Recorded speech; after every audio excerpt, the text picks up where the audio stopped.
Om Swastiastu. Yang terhormat Bapak Inyoman Tike selaku pengampu mata kuliah Sains Masa Depan beserta rekan-rekan kelas 1B. Di sini Sanilo Gede Esti Purnamasari NIM 02 dari kelas 1B akan mempresentasikan LKM 4 yaitu tentang deteksi COVID-19. Nah, baik, dari pertanyaan yang pertama yang merujuk pada jurnal yang berjudul Detection of COVID-19, A Review of the Current Literature and Future Perspective. Nah, dalam artikel ini mengandung pedoman umum bagi ilmuwan dalam komunitas penelitian biosensing dan industri biosensor untuk mengembangkan sistem deteksi COVID-19. Jelaskanlah pedoman yang digariskan dalam artikel itu. Nah, baik. Berikut ini adalah pedoman bagi para ilmuwan dalam komunitas penelitian biosensing dalam mengembangkan sistem deteksi COVID-19. Yang pertama, yang perlu diperhatikan dalam mengembangkan sistem deteksi ini yaitu adalah sistem deteksi yang diharapkan yaitu sangat akurat, murah, mudah digunakan dengan memanfaatkan teknologi deteksi portable pada saat ini. Tes deteksi dari COVID-19 ini awalnya menggunakan asam nukleat dan antibodi dalam identifikasi dan isolasi cepat pasien COVID-19.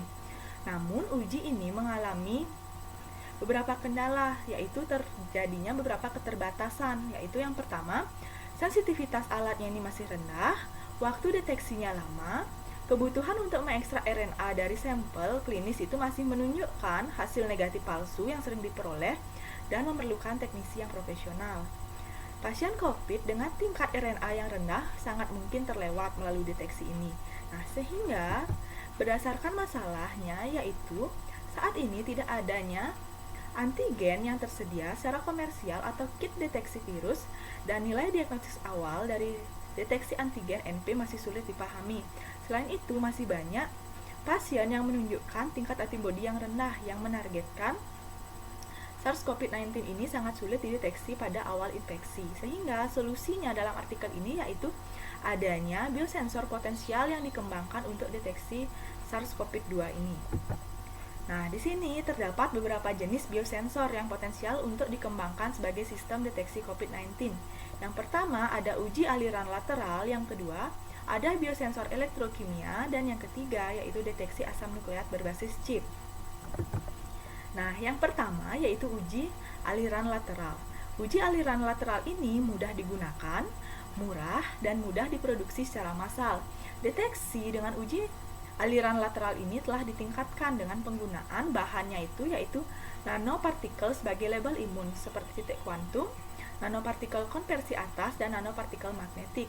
Uji aliran lateral yang menggunakan bahan nano fluoresensi ultra terang dengan masa hidup fluoresensi yang lebih lama dapat secara signifikan mengurangi kebisingan dan meningkatkan sensitivitas dari deteksi dengan uji aliran lateral ini menggunakan teknik analisis waktu yang dapat teratasi.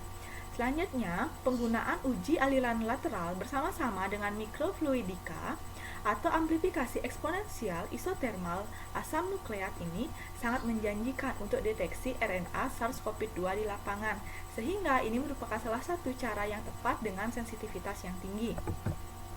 Nah, selanjutnya jenis yang kedua yaitu biosensor elektrokimia. Biosensor elektrokimia merupakan jenis biosensor yang banyak digunakan untuk mendeteksi asam nukleat, protein, antibodi, dan molekul kecil serta virus. Biosensor elektrokimia adalah sistem penginderaan cerdas yang sederhana, hemat biaya, dan deteksi yang cepat dan dengan sensitivitas yang tinggi. Target yang dikenali menggunakan reaksi antigen, antibodi, DNA, RNA, atau hibridisasi asam nukleat peptida, atau pengikatan berbasis aptamers, yang masing-masing memiliki selektivitas dan sensitivitas tinggi untuk target deteksi. Nah, selanjutnya yang ketiga yaitu deteksi asam nukleat berbasis chip. Adapun proses dengan deteksi asam nukleat berbasis chip ini meliputi langkah yang pertama yaitu prakonsentrasi partikel, selanjutnya ekstraksi dan konsentrasi asam nukleat dalam chip mikrofluida, dan yang terakhir yaitu deteksi asam nukleat dalam sistem mikrofluida. Nah, itulah tadi untuk pertanyaan yang pertama. Kita berlanjut ke pertanyaan yang kedua. Biosensor elektrokimia adalah salah satu yang diandalkan dalam deteksi cepat untuk mengetahui COVID-19. Jelaskan prinsip kerjanya berdasarkan artikel pada subbab 8.2 dan artikel Chen, yaitu yang berjudul electrochemical methods for detection of biomarkers of chronic obstructive pulmonary disease in serum and saliva. Nah, baik. Adapun prinsip kerja biosensor elektrokimia berdasarkan artikel yang pertama, yaitu Detection of COVID-19, yaitu yang pertama, biosensor elektrokimia adalah sistem penginderaan cerdas yang sederhana, hemat biaya, dan mampu mendeteksi cepat dengan sensitivitas yang tinggi. Adapun yang digunakan untuk mendeteksinya yaitu asam nukleat, protein, antibodi, molekul kecil, dan virus.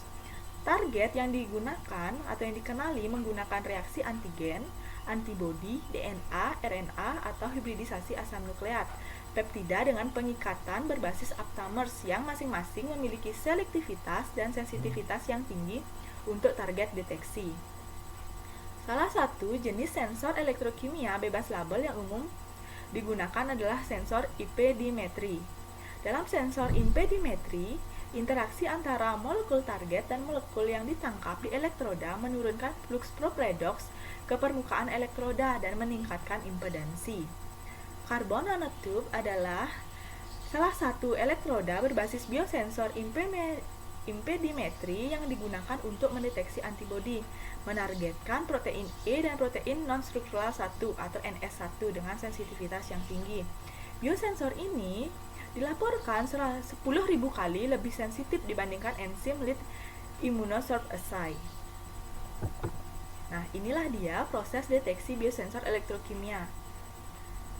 Dari keempat langkah ini A, B, C, sampai D. Kemudian selanjutnya yaitu prinsip kerja biosensor elektrokimia berdasarkan artikel yang berjudul Electrochemical Methods for Detection of Biomarkers of Chronic Obstructive Pulmonary Disease in Serum and Saliva.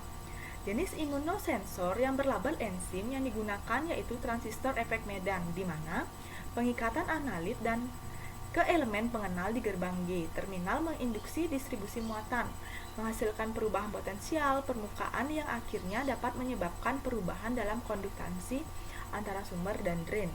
Selanjutnya, sensor FET yang berbasis grafin dan karbon nanotube ini menunjukkan aktivitas elektrokatalik yang sangat baik untuk deteksi dengan sensitivitas yang tinggi karena sifat fisik, kimia, dan listriknya itu dari 1 nanomaterial karbon. Fabrifikasi FET oksida grafin terreduksi, di mana RGO yang dibentuk oleh reduksi lembaran nano oksida grafena yang terhubung dalam proses perakitan sendiri. FET ini mampu mendeteksi protein elektrik tanpa label dan sangat sensitif. LOD terrendahnya itu adalah 1000 Fg per mili. Nah, selanjutnya, kombinasi lebih lanjut dari kapasitas pengikatan DNA yang tinggi dari PNA dan FET ini, FET grafane ini yang kusut menunjukkan bahwa deteksi asam nukleat dengan sensitivitas yang sangat tinggi dalam sampel baper dan serum manusia. Sensor FET yang berbasis nanotube karbon ini telah menunjukkan bahwa adanya harapan besar untuk deteksi antivirus, antigen, antibodi, asam nukleat, dan partikel virus yang sangat sensitif dalam sampel klinis. Nah, baik, sekarang kita berlanjut ke pertanyaan yang ketiga.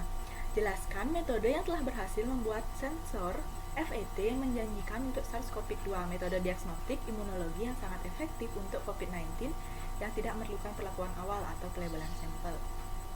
Dari artikel yang berjudul Correction to Rapid Detection of COVID-19 Causative Virus SARS-CoV-2 in Human Nasopharyngeal Swab Specimens Using Field Effect Transistor-Based Biosensor. Nah, baik. Metode yang telah berhasil membuat biosensor FET yang menjanjikan untuk SARS-CoV-2 ini adalah metode diagnostik imunologi.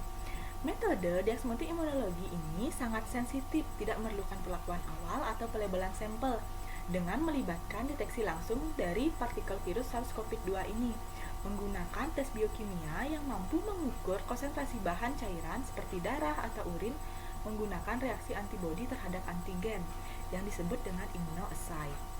Misalkan kita menggunakan antibodi anti lonjakan yang dapat mengikat partikel virus SARS-CoV-2 ini, membuat biosensor FET berbasis grafena. Nah, biosensor FET ini dapat merespon 16 FIU per mili dari partikel virus ini dalam waktu 10 menit.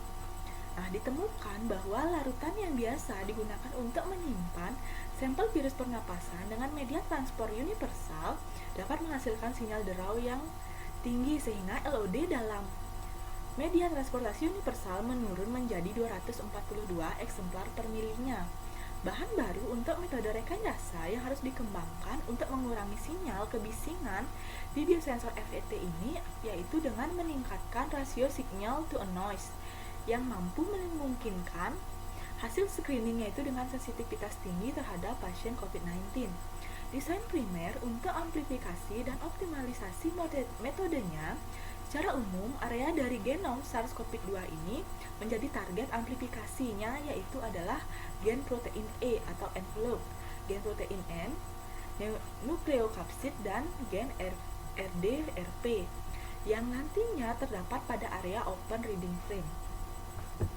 Nah, seperti inilah dia skema dari deteksi cepat virus COVID-19 menggunakan perangkat biosensor berbasis field effect transistor atau FET.